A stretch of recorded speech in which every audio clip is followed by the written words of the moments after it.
Officially official, the Vikings announce Ed Donatel is out as defensive coordinator, and they will be looking for a new DC in 2023. We'll go over everything that means here on the Locked On Vikings podcast. You like that on 3, 1, 2, 3, you like it! You are Locked On Vikings, your daily Minnesota Vikings podcast, part of the Locked On Podcast Network, your team every day. Hey, everybody. Welcome to the Locked On Vikings podcast, part of the Locked On Podcast Network, your team every day. As always, I'm your host, your pal, and the kid you copied off in math class. My name is Luke Braun. You can find me on Twitter at LukeBraunNFL. Show's on Twitter at Locked On Vikings. You can also find this show on Amazon Fire or Roku. Just download the Locked On Minnesota Sports app if you haven't already. Thank you so much for making Locked On Vikings your first listen of the day, each and every day. Today's episode of Locked On Vikings is brought to you by LinkedIn. LinkedIn Jobs helps you find the candidates you want to talk to faster. Post your job for free at linkedin.com/LockedOnNFL. And today's topic, of course, is going to be Ed Donatel. Ed Donatel fired. The team announced that they were going a different direction at defensive coordinator, was the nice phrase that they used. For those who wanted to see his head roll on Monday, I'm sure you are all perfectly satisfied to watch his head roll on Thursday. But before I get into kind of where the team goes from here, we'll stay future forward looking for most of this show. There's a couple things I want to say. For one, there's a lot of like ding dong, the witch is dead, like a lot of celebrating. And I get it. You're very mad about the playoff game and you know, fandom is an emotional thing. I'm like, it's uncomfortable and I don't love it because that's a guy who just got canned and like exiled in disgrace from a place where he poured a lot of blood, sweat, and tears, worked late hours. Like, uh, you don't need sources to know that. Every coach, will work like 16-hour days all the time. And that's nothing to that's not a comment on the merits of the decision. It's just like, the Vikings tried to do this with respect, and I think that that's good. And I think a lot of people wanted them to do it without respect, and I don't think that you should want the team to behave that way. There are people like Brian Murphy of the Pioneer Press was really mad that the Vikings didn't like come out and announce his firing in a press conference. And instead they like just did the statement. And the statement is so much more respectful and dignified, I guess, to just kind of say, we're doing this on our own terms. And maybe they hadn't even made the decision yet, right? Like they could just have been still in the process of talking it out and seeing what they want to do. They could have been in the process of asking Ed Donatel, hey, are you going to retire? And him saying, well, I need a few days to think about that. And then he comes back, says, no, I'm not going to retire. And they go, okay, well, we're going to go a separate way then. But if he was going to retire, we were going to let you do that and keep your dignity. Maybe that was the case, right? So I think the rush to like do it, go is really just bloodlust. And I like, to what end, I guess is my question for that. It is good that the Vikings were respectful to a guy, even if that guy deserved to be fired. So that's what I'll say on that. And then the other thing I'll say is that a lot of people have been asking me about like what I think about this, because I kind of like earlier in the season, I kind of wanted to like preach caution and patience, right? So here's the deal: the wild card game did a lot for me for getting rid of Donatel. Like that game specifically, I think it was their worst game of the season. It was, being your worst when your best is required, to put a spin on one of Kevin O'Connell's favorite phrases. And that like really unacceptable to be busting coverages and screwing up as much as they did in that game. They were unable to play like vanilla cover ones. It was just a really not ready to play unit, and those problems were evident throughout the season, but they were way worse in the playoffs. Can't have that. So I get that. That said, I'm still not really for changing the scheme. And a lot of people are like, this scheme just doesn't work. And look, on paper, it absolutely does. And I don't think that it's particularly difficult to learn, which is, again, another kind of knock on Donatel. It shouldn't have been as hard to teach as it was. It's a failure, not that the task was too tall, right? I think you expect some growing pains in year one, and I've been saying that a lot. that by the end of the year, that's too much. That was far too much. Um, so I don't want them to change the scheme. I don't think that the scheme has enough inherent flaws where changing it is actually like going to make anything better. Um, and here is what I'll say about that. The Eagles run the same thing. They just called it better. So we can run the same thing, keep the same structures and all of that. And I'll talk in a little bit about what those structures are and kind of how the Vikings messed it up. But all of that stuff is something a coach worth their salt should have been able to fix over the course of the season. Um, or at least like I would have accepted it if the defense like had problems, but looked better than they did week 2 against the Eagles or whatever. But that was their worst game, and you can't have that. So what the actual the defense is bad. Hot take: defense bad. I did it. There you go. YouTube commenters: defense bad. You can all shut up now. A lot of people in the YouTube comments really felt the need to point that out to me. Okay, so what do we do about it? And that's what I'll talk about now. So the real question at hand here, as we are sitting without a defensive coordinator, and also all the position coaches, absolutely in limbo, up in the air. If I were the Vikings, absolutely, you guys can go like seek other jobs if you want to, because who knows what the new guy's going to do? Bring in his own guys, keep the guys that are there, a mix of both. No idea, right? But really, this is a crossroads for the Vikings where they can choose a different defensive scheme if they want to. I'll kind of explain why I don't really have a problem with the scheme that they're doing. If they do want a different one, like I guess sure, but just, understand that now you're subjecting yourself to a lot of the same problems that plagued 2022 that would go away on their own so long as you don't go back to square one and change the scheme again. But I'll get into that, and then at the end, I'll give you some names that seem like people to watch, and at a later date, probably next week, I'll rank how I feel about them, or I don't know, maybe they hire a new guy on Sunday and we're just talking about it, but I'll rattle off some names and kind of where they come from and who they are in no particular order a little bit later in the show. Today's episode is brought to you by LinkedIn. As a small business owner, maybe a hiring manager, you've probably got some work to do here in the first quarter of 2023. And having success meeting all those goals, you all just probably had a bunch of meetings to figure out what they are. Meeting those goals means you have to have the right team, and LinkedIn Jobs can help you get to that right team. It is rated #1 by small businesses in delivering quality hires for a reason. It helps you quickly find and attract qualified candidates to your open jobs with the right targeting tools. Your small business is not like anybody else's small business out there. So hiring the right people is a very unique thing, and their screening tools and all of their other ways to help you is vital to use. You can't just stack up a whole bunch of resumes anymore. It's got to be a little more thoughtful than that. And that's what LinkedIn is for. So LinkedIn Jobs helps you find the qualified candidates you want to talk to faster. Post your job for free at linkedin.com/lockedonnfl. That's linkedin.com/lockedonnfl to post your job for free. Terms and conditions apply. Thanks again for making Locked On Vikings your first listen of the day. For your second listen, check out Locked On NFL, where you'll probably hear about a lot of these coordinator firings, and you can also hear from me on Tuesdays on Locked On NFL. Some national takes for you. Let's talk about the scheme itself, because with Ed Donatel going, we really have nothing in the world now is beholding the Vikings to the Fangio scheme. If they want to leave it behind and say, okay, we kind of got wrapped up in that little moment, let's move on to something else, then they can do so. And in fact, one of the names I've seen kind of floating around is Jim Leonhard, who is University of Wisconsin defensive coordinator. He runs a 3-4, but it's a different kind. And it's not the Fangio scheme, and it's a different deal. Nothing's stopping him right now. This would be a time to go do it, right? Go get your new defensive coordinator and install a scheme that works better for the players. If you believe that that scheme works better for the players. I don't know enough about the Jim Leonhard scheme to really have an opinion on that.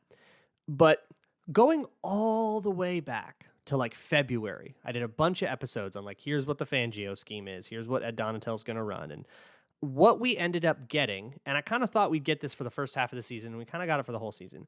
We sort of got the Kitty Baby Weenie Hut Jr. version of the Fangio scheme, and not surprising that that kind of fell apart.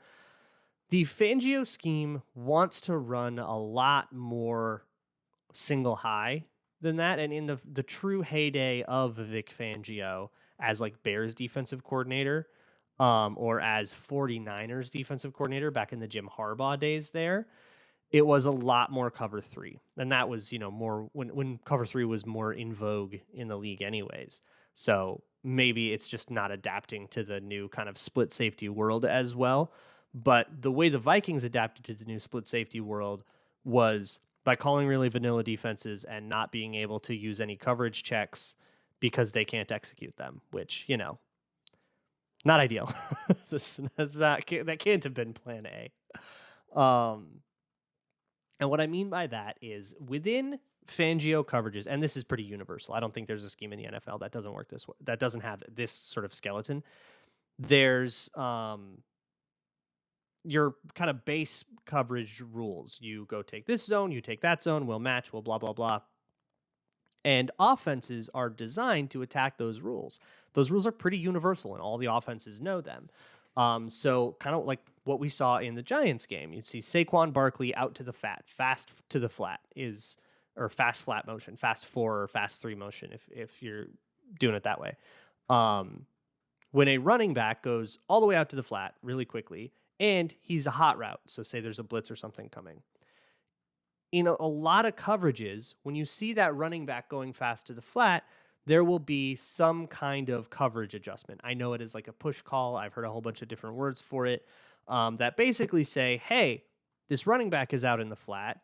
The nickel corner or the linebacker that's over there or whoever's job it is going to go get that running back, abandoning his assignment, and somebody else has to pick up the slack. And that is the call that like gets made.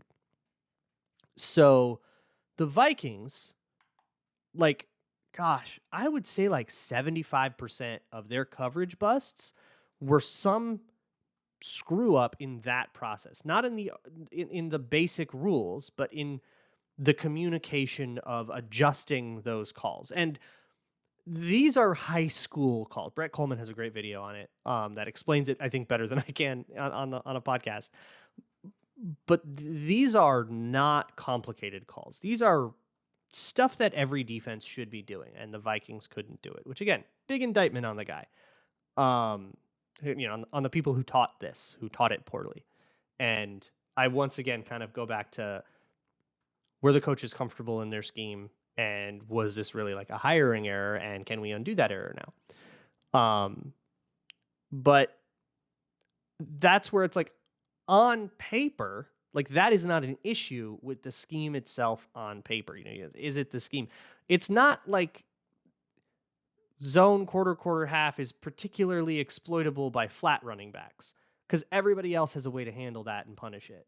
And then you got to go to something else. It was the Vikings screwing it up a whole bunch. And Ed Donatel said that a lot in pressers. He said, like, it's not the scheme, it's the execution, blah, blah, blah. Kind of sounded like he was blaming his players, but I think it was more, I think it was just more matter of fact than that, I guess. Like, no, it's just, we just screw it up a lot. And, he has his share of the responsibility for that, just like the player who actually screwed it up, right? Because I should have taught it better. I hope at least he thinks that. But I guess it's all moot now. So I don't think that changing from that scheme is like a necessity. I guess if you've got a guy you really love and you want to let him come in and do his thing, like, I guess, but if it were me, I don't want him to do that, because part of the problem was guys like Eric Kendricks were screwing this stuff up, right? Like, these are longtime NFL veterans. It's one thing to see rookies screw it up. When veterans are screwing it up, something's wrong with the thought process. And a lot of the thoughts that get screwed up are because you're reading things. You have a lot of stuff to read before you can make a decision. And it's stuff that these defensive players were not used to reading. Like Eric Kendricks, your eyes when you're like a hook backer, And that's what Kendricks did a lot versus just, being the guy on the three, being the apex in man match or whatever, or the hook in man match, which is a different thing than being the hook in zone match because all the terms are synonyms for other stuff and all of them are homonyms and everything makes no sense. Words are horrible in football. So when you are the hook zone linebacker in a zone match scheme, your eyes have to be like quarterback, passing pattern, quarterback. So you have like read, read, read. You have like three thoughts you have to have before you can really make a decision. And by that time, you might be too late and you might have to break really fast. And unless you're fast as the Dickens like Asamoah, then Saquon Barkley just gets around you. Jordan Hicks had all kinds of problems with this because he kind of has to break early on everything because of just the speed that he doesn't have. And he wasn't able to do that because there's just too much reading to do. Same with the safety, who will read like you're reading the two. Is he coming vertical? Okay, he's not coming vertical. You're reading the one. Okay, he's not coming vertical. And then, only then, can you look across the field and say, what am I poaching from the other side? Like that's a really common safety assignment. You read this the second innermost receiver, you read the outermost receiver, and then you look to the other side. Well, teams knew this, and they would send a guy from the other side to basically attack the window. That's that safety's job to cover, knowing that he has to go 1, 2, 3 before he can even break on it. And the quarterback might be going one hitch and throw. Like the quarterback's reads are less complex than the safety's reads. That is muscle memory when you've been in the scheme for several years, but not in your first year. I think year two gets better with that. So if you want to go get another Fangio guy, and I'll get to the list in here in a little bit, but if you want to get to another Fangio guy, you can do that. And I think that is a perfectly defensible and I think the most efficient way to getting the defense better, because that's really the goal, is to get the defense to a place where it's better. And I think the most efficient way is to power through the growing pains and get to the other side where it's something that actually works, rather than going and finding a whole new set of growing pains and trying to power through those for a thing that nobody else is running in the league.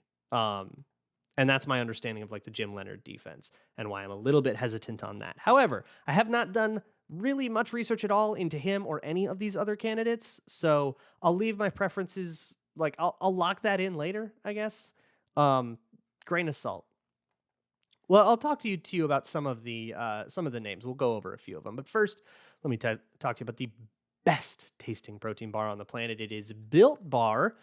These babies are absolutely delicious, and they are so clutch this time of year, all right? We're all trying to be good, right? It's January. It's resolution season. We're all trying to, maybe watch our calories, watch what we eat. But your taste buds don't know that, and your chocolatey cravings don't know that, and that is what makes Built so good. Built is absolutely delicious, and it ain't bad for you. 130 calories in one of these bad boys, 4 grams of sugar, and a whopping 17 grams of protein, but it tastes like a candy bar. How about churro or peanut butter brownie or coconut almond or cookies and cream or coconut puffs? Absolutely delicious. The puffs are awesome. They're like marshmallowy. Also, you can go to Sam's Club or Walmart and get Built Bar now instead of just having to go to the website and order it to be shipped. You can still do that if you prefer it to be shipped to your door and you don't mind waiting. But if you can't wait, you can just pop on down to your local Walmart or Sam's Club and get yourself some Built Bar.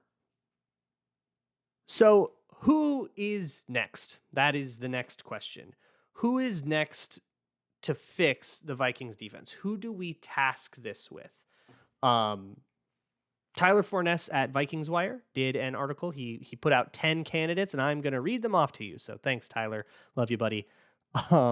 And I will probably rank these on my own later, but I'll just give you what people are thinking, just so that you have some names to go research on your own. And then maybe, give me your rankings. Leave them in the comments on YouTube if you want, or tweet them at me who you want to replace Ed Donatel.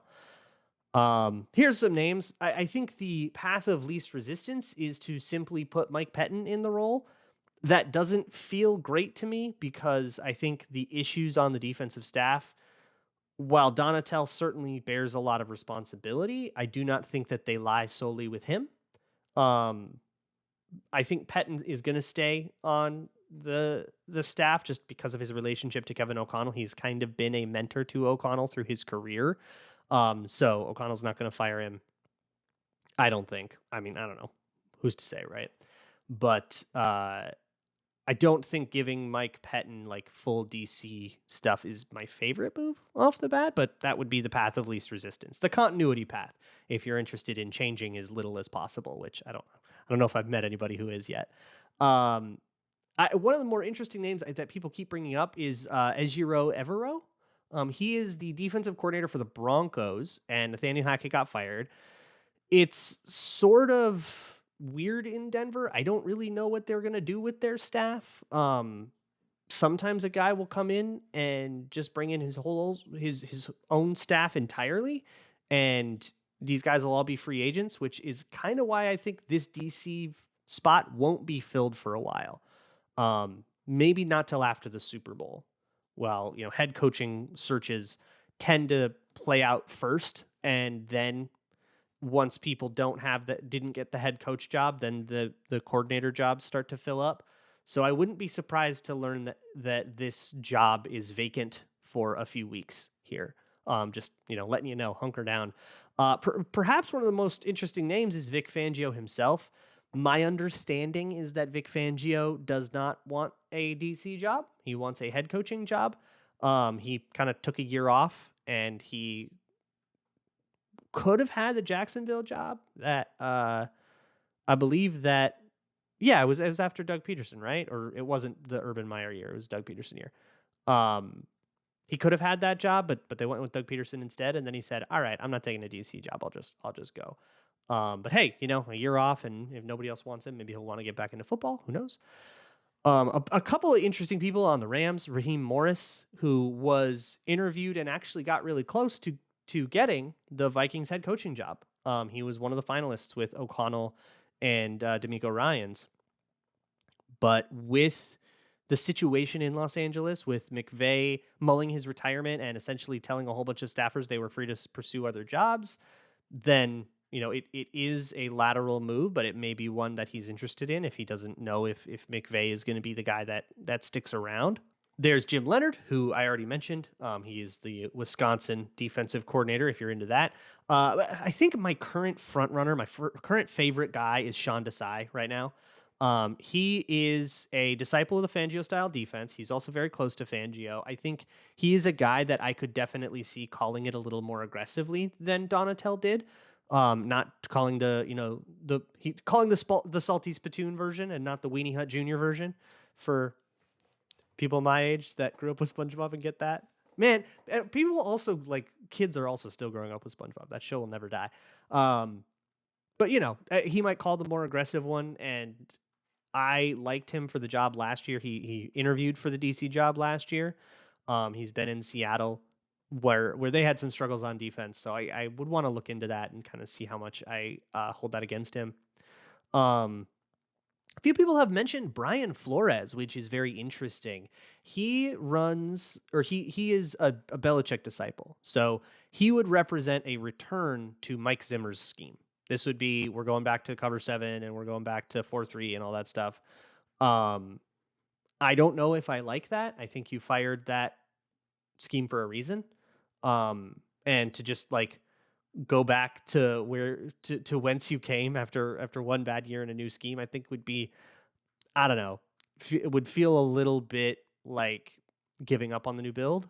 And it would feel a little panicky. That's the word I'm looking for. It would feel a little panicky to go back to that. However, Brian Flores is a good coach. I think a lot of people know he's a good coach. I wouldn't say he's a well-respected man around the league, but that is a different issue. Tyler also has Ronaldo Hill, defensive coordinator for the Chargers. He comes off of, he's a Brandon Staley guy, and Brandon Staley is a Fangio guy. I personally don't love taking guys off the Chargers staff because they seem to have a lot of the same problems that we did, and it would feel a little bit like spinning your wheels. And a very interesting name is Jonathan Cooley, who actually got fired from the Rams this offseason. So he's very close with Kevin O'Connell. I super think he's going to end up on the Vikings staff because he is very close with O'Connell. O'Connell tried to hire him to be the D-backs coach. He was the assistant D-backs coach for the Rams. O'Connell tried to hire him to be the outright D-backs coach and Sean McVay blocked that and said, we do not want you to take him. We want to keep this guy on the staff. After the end of this year, a whole bunch of assistants got fired. Jonathan Cooley was one of them. So he's a free agent, and I think he might find his way to the staff, even if it's just as an assistant or as, whatever role. I kind of feel like he's going to go hang back out with his buddy. And then another very interesting one, Joe Witt Jr. He is the Dallas Cowboys coverages guy, secondary coach and defensive passing game coordinator.